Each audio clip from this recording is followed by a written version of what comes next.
የመጣውበት ኤጀንሲ አልከይልጅ ኤጀንሲ ይባላል ጀማአን 3ኛ ፎቅ ከለላ ህንጻ ራህማ አህመድ ከማል እባክሽ እርጂኝ ወደ ሀገሬ የምመጣበት ምክንያት ፍጠሪልኝ እባክሽ ተባብራችሁ ወደ ሀገሬ እንድገባ አድርጉኝ ከባድ ስቃይ ውስጥ ነው ያለሁት ባዶ ቤት ተዘግቶብኝ ነው የምኖረውና እባክሽ እርጂኝ በጣም ደክሞኛል በጣም ሰልች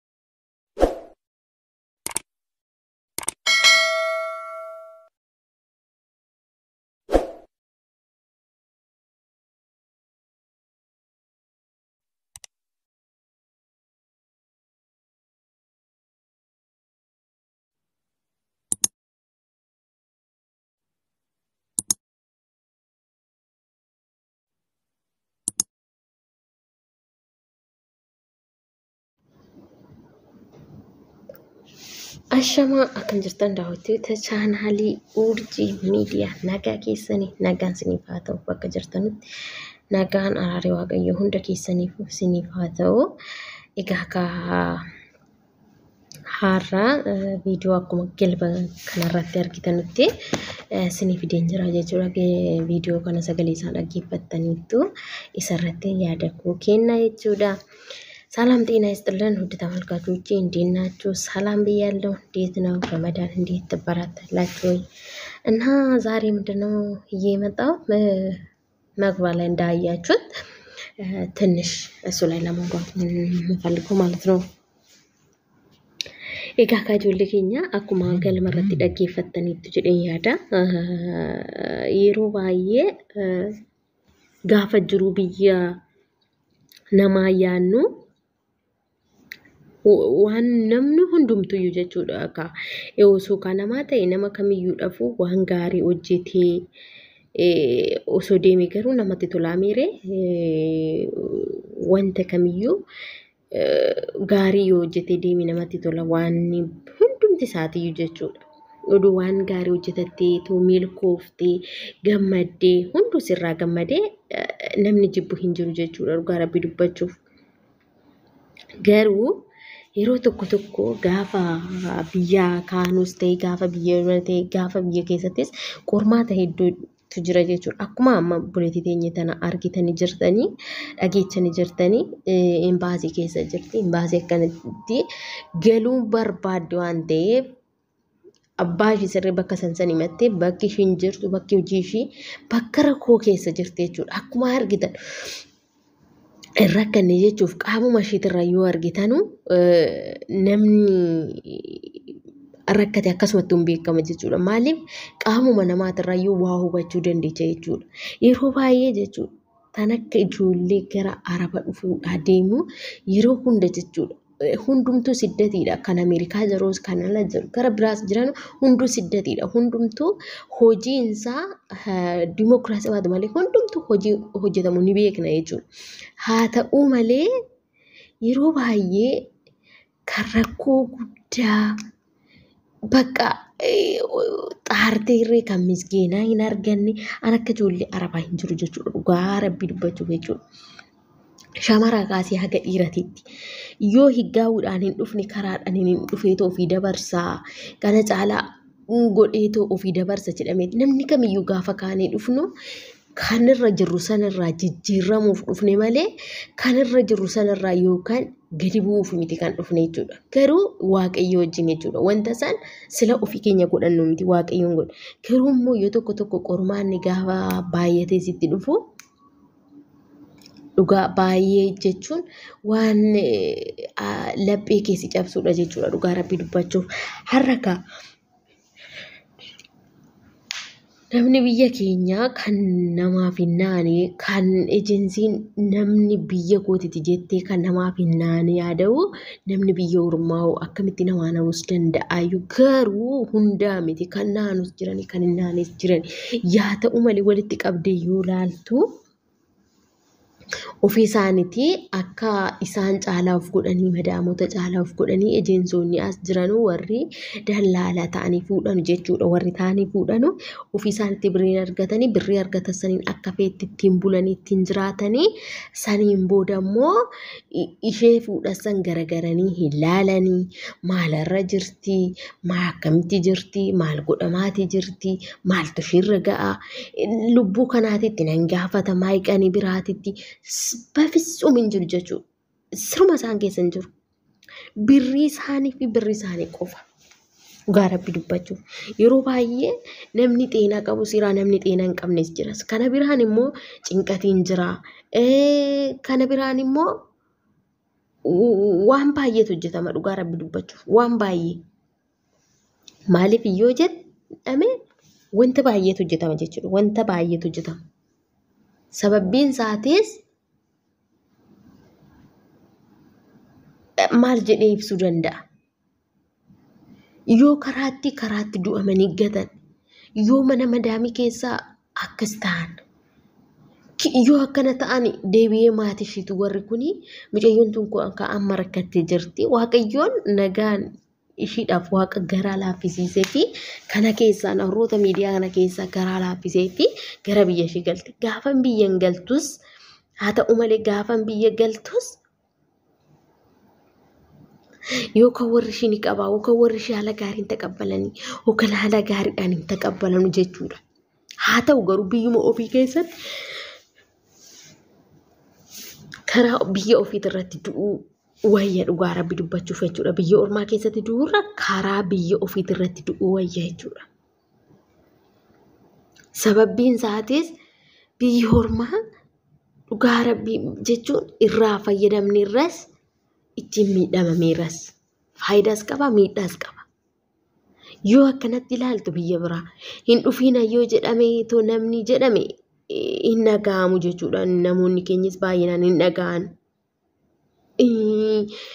ijoolleen keenya hin dhufiina yoo hin jiru jedhan waan ati ofii keetii hojjetattee abbaa sanitti immoo miiqanteetu wanta akka na caalan jettee keessi kee yaaddeetu isaan dhoowwarteetitti nandoorni si ilaalanu jiran jechuudha dhugaa rabbi dubbachuuf lakkiin jiru hojiin amma an akkanaa hin jiru an akkanaa hin ta'u yoo dhabde hoo jette kan waaqni jedhe ofumaaf gochuu hin barbaanne malee sin jedhe guyyaa akkasii namoota ni fiduu dandeechanii bakka gaafa fiddee gaafa rakkina hamaa keessarraa geemu jechuudha gaafa waan hin taane isaan gee madaamii hin taane yoo isaan gee immoo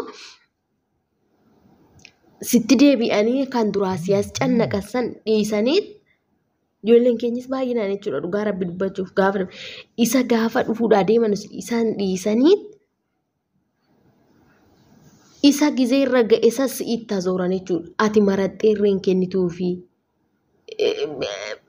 haa ta'u malee ejensii odoo hin taane akkuma dhuunfatitti iyyuu hoo nama fidde jechuudha. Akka dhuunfatitti namni sun anaaf jedhee nama saniif atiin barbaaddee fi mana barbaaddee fi in hojjeta jettee jette namoonni hojii hin dandeechuma hojjechiisu hin qabne jira jechuudha. Ana waan kun na muddateef jedhu viidiyoo biraatiin kan biraan sin ittiin deebi'a kanaan jechuudha. Yaa ta'uuf keessa seenii haasa'e malee. Kanaaf ijoolleen keenya warrootiin nama fiddanulleen jechuudha. Karuma firaatiin fira biratti warri fiddanurree of eeggadha. Sababbiin isaatis miidhaa amma ishirra ga'u malee miidhaan si'in irra ga'uu fi maqaan keessanii fi gochoonni sin gootan gaarii gootan sana odoo hin taane gochi sin gootan sun gocha kaadhaniin ati amma garaa laaftee fi fiduu fi dandeecha darbuuf bakka jettee ta'u fiddee dhufuu dandeecha.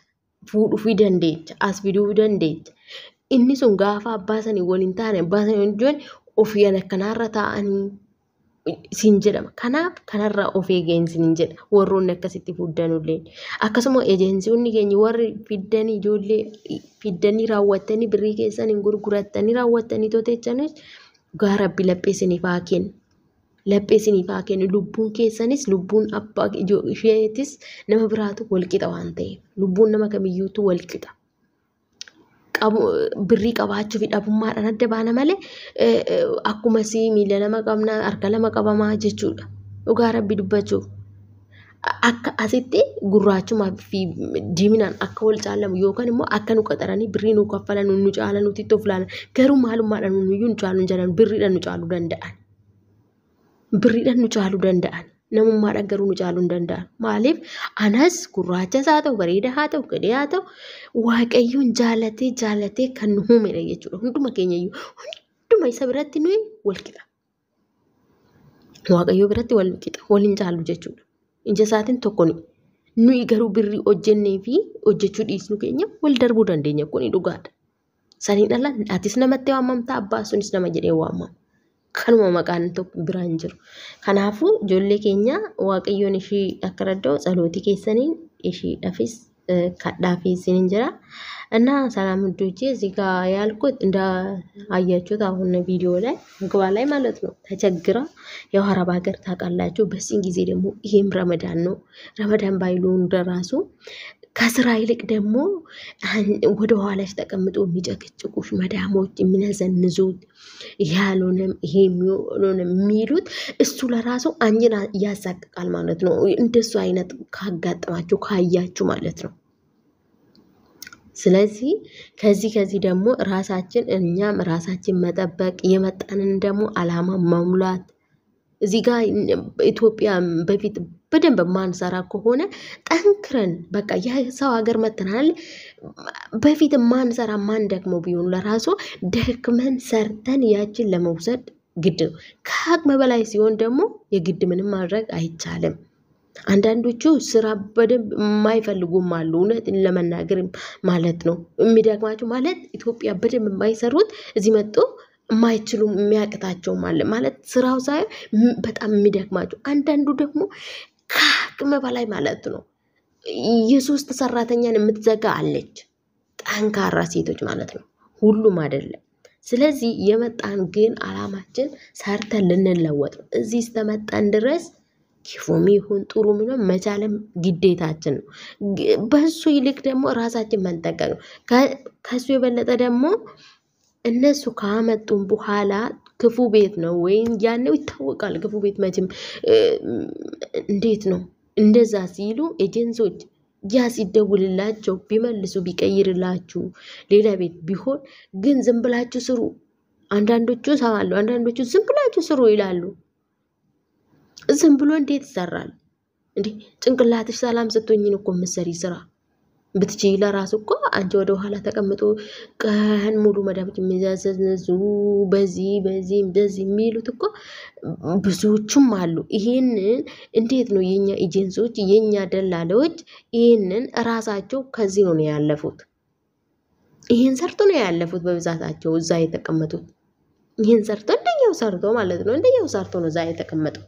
ግን ያችን ለምረሱት የመጀመሪያ እንዴት መዳማቸው እንዴት እንደሆነ ለምረስቶ ለምን አሁን ለሰው ራርቶ ለምንድነው ለሰው የማይራሩት? ለምንድነው ሁሉ ሚዲያ እንጃ ሌላ ሚዲያ አላውቅም። የኢትዮጵያ ሰዎች ብቻ ለምንድነው ሁሌ ጥቃት ሁሌ ችግር መሞት ማሰቃየት ለምንድነው?